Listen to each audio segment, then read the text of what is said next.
Bab 10. Menyusul. Larissa menatap punggung tegap suaminya yang semakin lama semakin menjauh dan hilang dari pandangan. Namun, ia membiarkan saja pria itu pergi. Larissa masih merasa jengkel. Amarah seakan memenuhi kepalanya sampai membuat ia tak ingin berbicara walau hanya sekedar memanggil nama Sandy. Larissa membuang nafas kasar. Ia menutup pintu kamar hotel itu dengan kasar. Ia tidak tahu Sandy akan pergi kemana. Yang jelas saat ini ia tak peduli kepada pria itu. Larissa menjatuhkan tubuhnya ke atas kasur, kepalanya masih terasa sakit. Ia mengusap wajahnya secara kasar, lalu memijat keningnya perlahan. Larissa menatap ke sekeliling kasur, remang-remang ia mengingat kejadian yang telah ia lewati bersama dengan Sandy di tempat itu. Larissa merebahkan tubuhnya dengan posisi telentang. Ia masih ingat ketika Sandy berada di atas tubuhnya. Ia juga ingat ketika pria itu mencium bibirnya. Larissa sebagaikan orang yang mengalami amnesia dan baru mengingat semuanya lagi. Namun, amarahnya masih tinggi. Ia merasa sakit hati ketika mengingat foto Sandy yang sedang dipeluk oleh seorang gadis. Malam ini Larissa seolah tak peduli terhadap suaminya. Ia membiarkan Sandy pergi tanpa jejak. Wanita itu lebih memilih untuk kembali memejamkan matanya dan tertidur sendiri. Kepalanya yang masih terasa pusing, membuat ia seakan malas untuk bangun. Larissa kembali membuka kedua matanya saat sinar mentari telah menerobos jendela kaca di kamar itu. Ia memijat kepalanya sendiri seraya merubah posisinya menjadi duduk. Larissa mengedarkan pandangannya ke sekeliling kamar. Sandy masih belum kembali, padahal semalaman ia tidak mengunci kamar itu. Larissa segera turun dari ranjang dan masuk ke dalam kamar mandi. Ia sudah terbiasa langsung mandi setelah bangun tidur. Oleh karenanya, ia tidak lagi menunda kegiatan itu. Larissa berdiri di depan cermin besar yang terletak di kamar mandi. Wanita itu memperhatikan pantulan tubuhnya pada cermin tersebut. Larissa melihat dua bercak kemerahan pada leher mulusnya. Ia menggerakkan tangan dan menyentuh kulit lehernya dengan perlahan. Seketika bayangan adegan semalam kembali berputar di kepalanya. Sekarang, ia ingat jelas ketika Sandy mencium lehernya dan memberikan sesapan nikmat sampai meninggalkan jejak kepemilikan. "Kenapa semalam kamu tidak melakukannya saja?"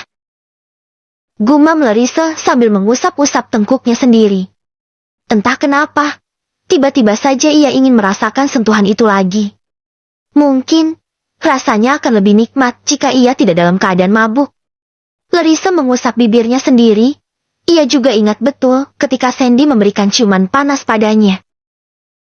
"Manis," gumamnya lagi sambil menggigit bibir bawah. Larissa benar-benar ingin kembali merasakan hal itu. Namun, sayangnya saat ini entah kemana perginya pria tersebut. "Kamu di mana? Apa kamu beneran pergi?" Larissa segera mengguyur tubuhnya dengan air. Ia akan menyelesaikan ritual mandinya dengan cepat. Yang ada di pikirannya saat ini adalah Sandy. Ia takut pria itu benar-benar meninggalkannya. Ia sadar, ucapannya semalam sangat menyakitkan. Bahkan ia sama sekali tak menerima penjelasan dari suaminya.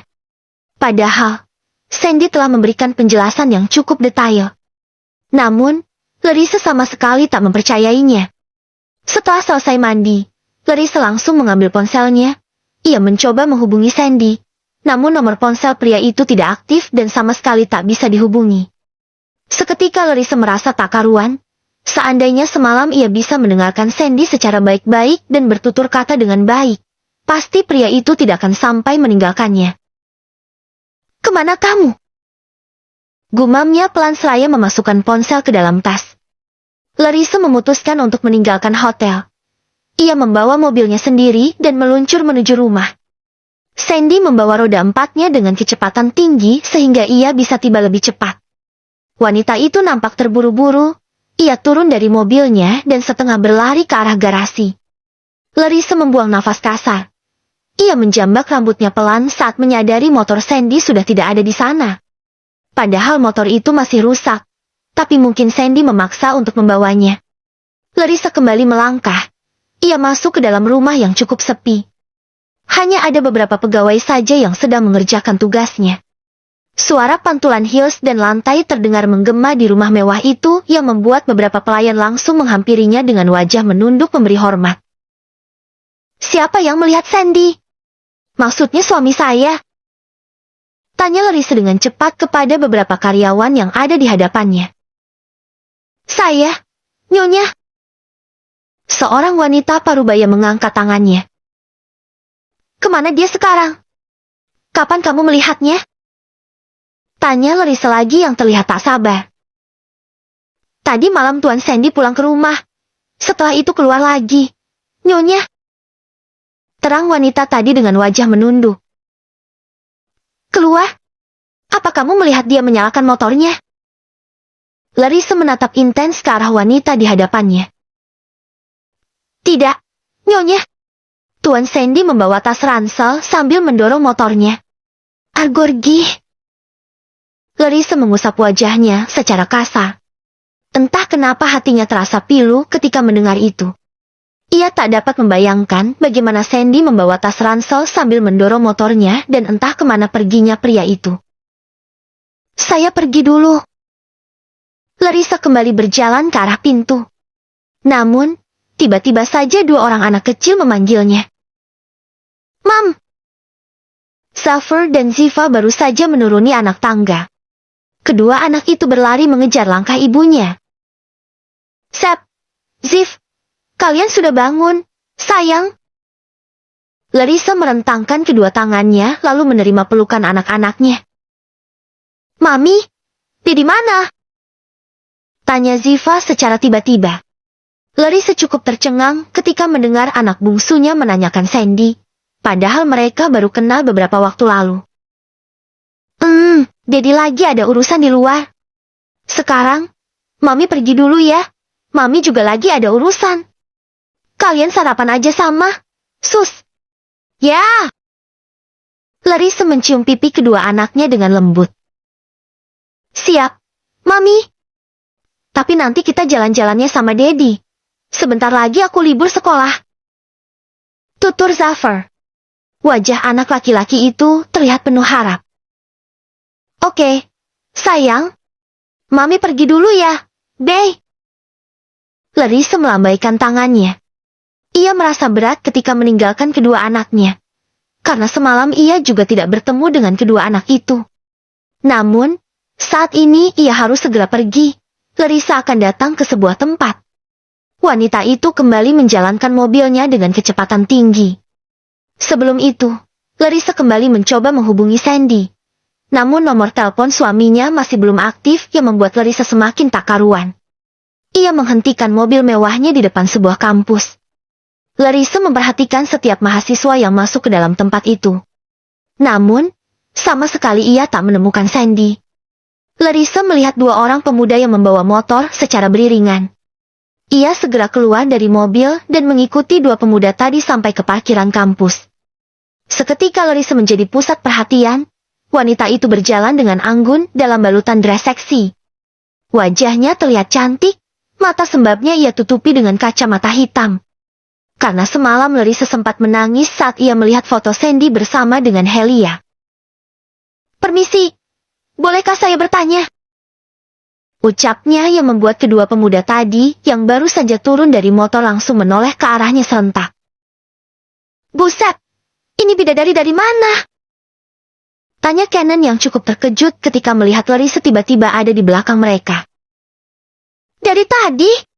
BTW, kayaknya gue pernah lihat cewek ini deh. Timpal Gary yang terlihat berpikir. Benar, di mana ya? Di alam mimpi bukan sih? Cannon ikut berpikir. Ini istrinya si Sandy. Ucap kedua pemuda itu serentak. Setelah itu, keduanya saling membekap mulut. Cannon membekap mulut Gary, begitupun dengan Gary yang membekap mulut Cannon. Anjir, tangan lo bau tah. Gary segera melepaskan tangan Cannon dari mulutnya. Sorry, tadi gue pas cebok airnya tiba-tiba mati. Balas pemuda itu sambil tertawa. Apa kalian mendengar saya? Tanya Larissa lagi karena sedari tadi kedua pemuda itu malah sibuk tidak jelas. Iya dengar. Sorry, si Gary emang rusuh. Cannon nyinyir tak karuan. Tadi mau nanya kan? Ayo nanya apa? Kita berdua siap mendengarkan. Gary menyugar rambutnya dengan penuh percaya diri. Kalian berdua temannya Sandy kan? Tanya Larissa secara langsung. Iya, kita berdua temannya si Sandy. BTW, kok manggilnya cuma Sandy sih? Gak manggil papi gitu.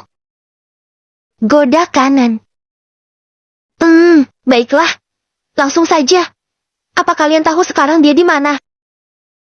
Tanya Larissa lagi yang tak suka berbasa-basi.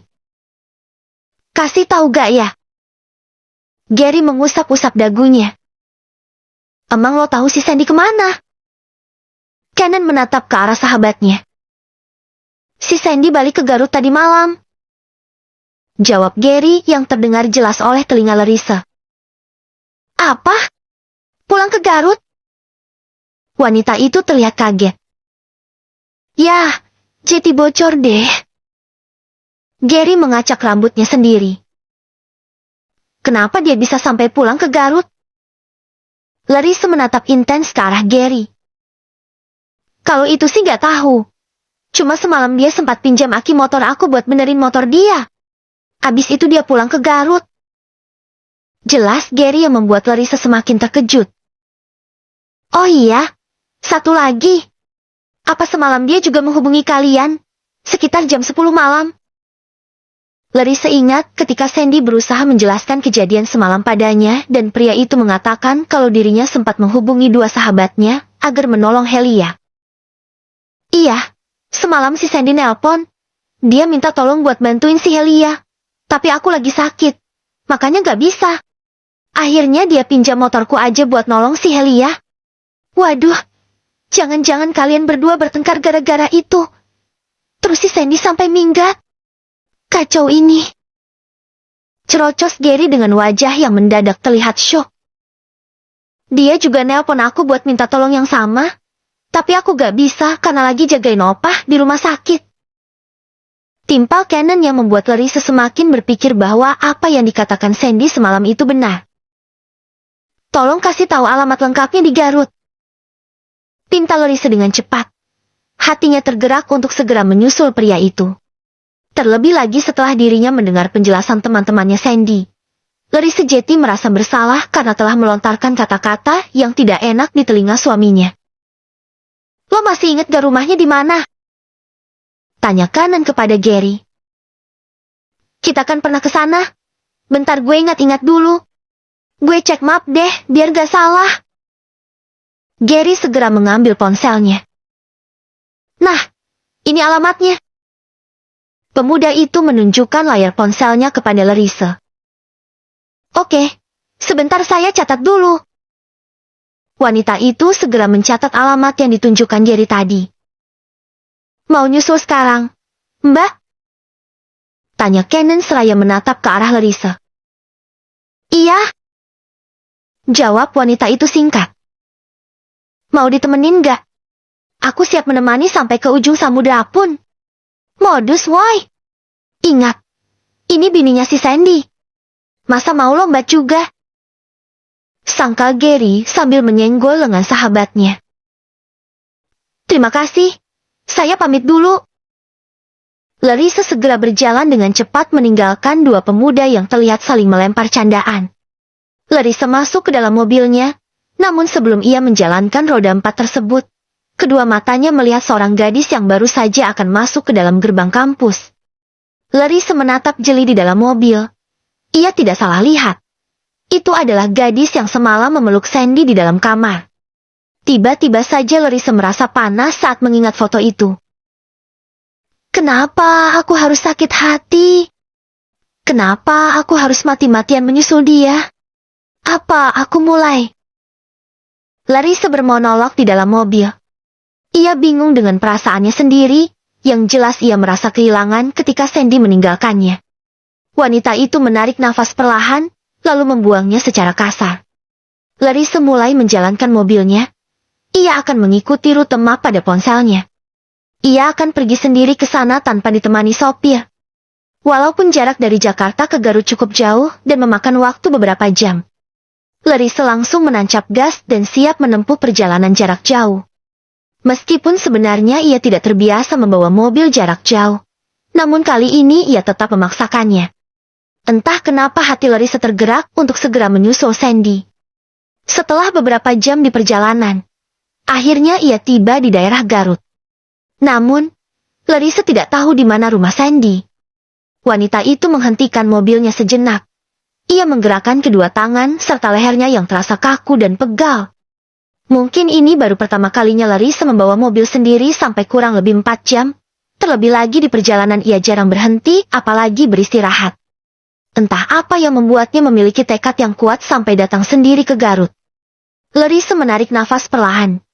Ia keluar dari mobil dan akan menghampiri beberapa pria yang sedang berada di pos ronda. "Permisi, saya mau nanya," ucapnya yang membuat semua orang menoleh ke arahnya. "Wah, nanya apa atuh Neng Gelis?" balas seorang pria parubaya dengan bibir tersenyum mereka. "Saya mau nanya ya rumahnya Sandy di mana ya?" tanya Larissa lagi secara baik-baik. "Sandy? Sandy yang mana nih? Sandy tukang ngangon munding? Sandy tukang nyala? Sandy tukang mancing boncel? Atau yang mana?" Pria itu balik bertanya yang malah membuat Larissa bingung. "Sandy yang mana ya? Kok pada aneh semua?" Ini Sandy yang kuliah di Jakarta. Pak, nama lengkapnya Sandy Gautama." Untung Larissa masih mengingat nama lengkap suaminya. "Oh, itu mah anak Pak Sutisna Sudrajat Sumartabat," jawab pria itu lagi. Larissa terdiam sejenak. "Sutisna, Sudrajat, Sumartabat, komplit banget," gumamnya pelan. "Iya mungkin itu, Pak. Kalau boleh tahu rumahnya di mana ya?" Larissa bertanya dengan santun. "Dari sini Neng lurus, nanti ada perduaan." "Perduaan naon, Meng?" "Simpangan kali," sangkal seorang pria yang duduk di sampingnya. "Ari maneh teh kumaha? Kalau 3 kan pertigaan. Nah ini karena cuma ada 2 jalan jadi perduaan. Tapi gak gitu juga konsepnya Meng. Henteu gitu. Jadi gini, Neng maksudnya. Dari sini lurus. Nanti kan ada 2 jalan yang bercabang kayak kumis Meng Dadang. Nah, Neng pilih jalur kiri. Setelah itu lurus aja. Nanti ada rumah cat ungu. Nah itu rumah Mak Enok. Kalau rumah Pak Sutisna belok kiri lagi. Ada rumah gedung cat bodas. Itu baru rumah Pak Sutisna." Jelas pria berambut ikal itu secara panjang lebar. "Maaf, bodas itu apa ya?" tanya Larissa yang masih bingung. "Putih, Neng. Maaf atuhnya. Maklum otaknya kampungan." Timpal seorang pria lagi. "Kajen ah, bodas sama putih ge sarua we. Sama aja. Putih kalau bahasa Indonesianya. Putih, bukan bodas. Ari sia kunaon? Disunat 2 kali keh." "Terima kasih. Bapak-bapak, saya pamit dulu." Larissa berpamitan dan segera kembali ke dalam mobilnya. Ia tidak mengerti apa yang dikatakan bapak-bapak itu. Yang jelas dirinya akan mengikuti arahan pria tadi. Larissa kembali menjalankan mobilnya dan meninggalkan tempat itu. "Hati-hati Nujah, Neng!" teriak seorang pria yang hanya dibalas senyuman oleh Larissa. Wanita itu menjalankan mobilnya sesuai dengan arahan bapak-bapak tadi sampai ia tiba di depan sebuah rumah bercat putih. Larissa turun dari mobil. Ia yakin itu adalah rumah yang dimaksud bapak-bapak tadi. Larissa menghampiri seorang wanita parubaya yang sedang duduk bersama dengan seorang pria parubaya pada kursi di teras rumah. Larissa yakin 2 orang itu adalah sepasang suami istri. "Assalamualaikum. Apa benar ini rumahnya Sandy?" tanya Larissa dengan santun. Seketika 2 orang itu menoleh ke arahnya. "Waalaikumsalam. Benar. Saya ibunya Sandy dan ini bapaknya Sandy. Ada apa ya? Jangan-jangan ini ibu dosennya Sandy ya yang nyusul gara-gara Sandy bolos kuliah." Tutur wanita parubaya itu yang langsung bangkit dari duduknya karena Larissa mengulurkan tangan ke arahnya. Bukan. Bu, saya bukan dosennya Sandy, tapi saya istrinya Sandy. Jawab Larissa tanpa ragu. Hah? Istri? Allahumma sholli ala Sayyidina Muhammad. Wa ala ali Sayyidina Muhammad. Teriak seorang wanita parubaya itu dengan wajah terkejut. Ma, ada apa? Ada gempa ya? Perasaan gak kerasa. Seorang pria berlari dari dalam rumah. Namun, seketika langkahnya terhenti saat melihat Larissa berdiri di depan rumahnya. Sandy! Kedua mata Larissa langsung berbinar ketika melihat pria yang tak lain adalah suaminya itu.